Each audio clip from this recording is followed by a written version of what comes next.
பெட்ரூமில் dressing டேபிளோட attachment பண்ணியிருக்கோம். இதில் வந்து ஒரு 6 அடி வந்து கடப்பாக்கல்ல 1 அடி டெப்த்து தான் வச்சுருக்காங்க.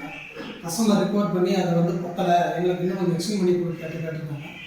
அதை வந்து நாங்கள் எக்ஸ்டெண்ட் பண்ணியிருக்கோம். பாதி கடப்பாக்கல்ல பாதி பிவிசியில் இருக்கும். அதே மாதிரி மேக்கப்போட அவைலபிளாக இருக்கும். பார்த்தீங்கன்னா தெரியும், இங்கே மொத்தமாகவே எல்லாமே பிவிசியில் பண்ணுறது.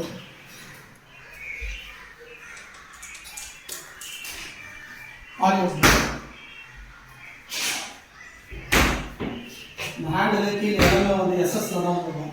குவாலிட்டி வைஸ் எல்லாமே ஒன்றா இருக்கணும்ன்றது. இந்த மிரர் வந்து அட்டாச் பண்ணியிருக்கோம். இந்த மிரரோட ஸ்ட்ரக்சர் பாருங்கள் எவ்வளோ நல்லா இருக்குங்க.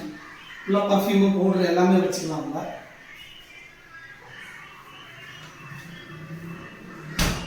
ரொம்ப ஃப்ரீ மெயின்டெனன்ஸாக இருக்கும். உங்களுக்கு பார்க்கும்போது நல்லாயிருக்கும், அவுட்லுக்கும் நல்லா கிடைக்கும். ஃப்ரீ மெயின்டெனன்ஸ் நிறைய பிரச்சனையே இருக்காது. இதில் 2 ட்ராப் போட்டு கொடுத்துருவோம். இதோட டெலஸ்கோபிக் வீடு தான் போட்டிருக்கிறோம், நார்மல் வீடு கிடையாது. இது வந்து பிராண்ட் வந்து ஸ்லீக் வீடு. இதெல்லாம் பண்ணிட்டோமே. ஒரே ஒரு பீரோ வந்து சைக்கிள் இருந்தது. அந்த பீரோ வந்து மறைச்சா நல்லா இருக்கும்னு சொல்லி கஸ்டமர் ரிக்வயர் பண்ணாங்க. அந்த பீரோ வந்து மறைச்சி பண்ணியிருக்கோம். பீரோ வந்து உள்ளே இருக்கும் நார்மலாக, நாங்கள் அது வெளியில் எடுத்துக்கிறோம். என்னைக்கு வேணாலும் இதை வந்து நம்ம ரிமூவ் பண்ணிக்கலாம். பீரோ வெளியே எடுத்துக்கலாம், திருப்பி உள்ளே இன்சர்ட் பண்ணிக்கலாம்.